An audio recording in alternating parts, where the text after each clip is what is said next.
He was very playful, always smiling like me. Curly hair. I mean, he loved to be held. He loved to be noticed. He was just a happy baby. 3 days before Christmas in 2017, Keenan Overton's 5-month-old baby Ezra went to sleep for the last time. I mean, there's no real way to know until you just try to pick up your baby and get no responses. Little Ezra had suffocated in his inclined sleeper. What was that moment like for you? It was the worst day of my life, obviously. I mean, I broke my hand into the refrigerator. Baby Ezra was not the first infant to die in a Fisher-Price Rock-and-Play sleeper, and he wouldn't be the last. Over the course of a decade, dozens died. Hundreds were injured. But neither the company nor the U.S. government had issued a warning or recall. This is a national scandal. At a congressional oversight hearing in June of last year, Fisher-Price and its owner Mattel revealed the death toll was much higher than the company had originally reported 3 years earlier. How many children have died totally? Today, we are aware of approximately, I believe it is the number is currently 97, although those numbers change as we are also finding that some of the products that have been attributed to the Rock and Play were not Fisher-Price or inclined sleeps. For years, what was happening to these babies was a deadly secret, held inside this nondescript building in a Washington, D.C. suburb. It's where the U.S. Consumer Product Safety Commission is responsible for overseeing millions of products. They test and collect complaints, but are often forced to stay silent about potential dangers, thanks to a little-known clause added in 1981 to the Consumer Product Safety Act, Section 6B.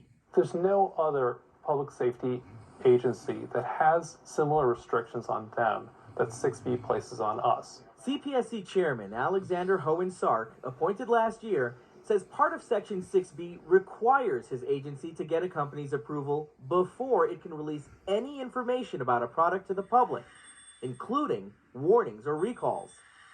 It's something 6B advocates say may protect a company's reputation from unfounded complaints. At the end of the day, good companies will work with us. But he says some companies don't, even when their products may be hazardous to the public. The agency's recourse?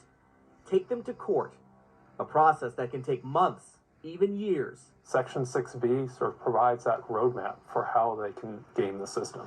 But that's not how it works at other federal agencies. The National Highway Traffic Safety Administration can force recalls of vehicles for dangers like faulty airbags.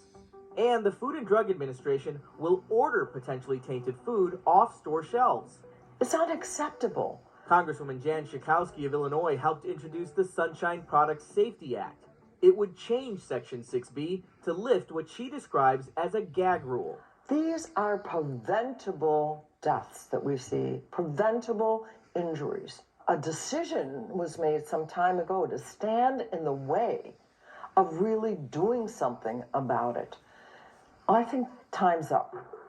10 years after the Rock and Play hit store shelves, bringing in $200 million in sales, details about the rising death and injury numbers were leaked to the public. We begin right now with some breaking news. Fisher-Price has recalled all models of its Rock and Play sleeper. It was only then, according to the congressional investigation, that Fisher-Price agreed to recall the sleeper, allowing the feds to finally alert the public. In a statement to CBS News, Fisher-Price maintains that their sleeper was safe when used according to instructions, and they voluntarily recalled it and removed it from the market.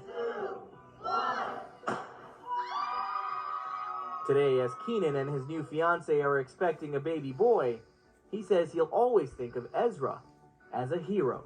Had he not, fallen victim to that device, who knows, it could have still been on the market today, and it could have still secretly been taking lives because he wasn't the first to lose his life in it. So I imagine there are products on the shelves right now that you've gotten complaints about that you can't tell the public about. Because of our statute and the way it operates, if I heard about a product hazard this morning, I couldn't tell you about that.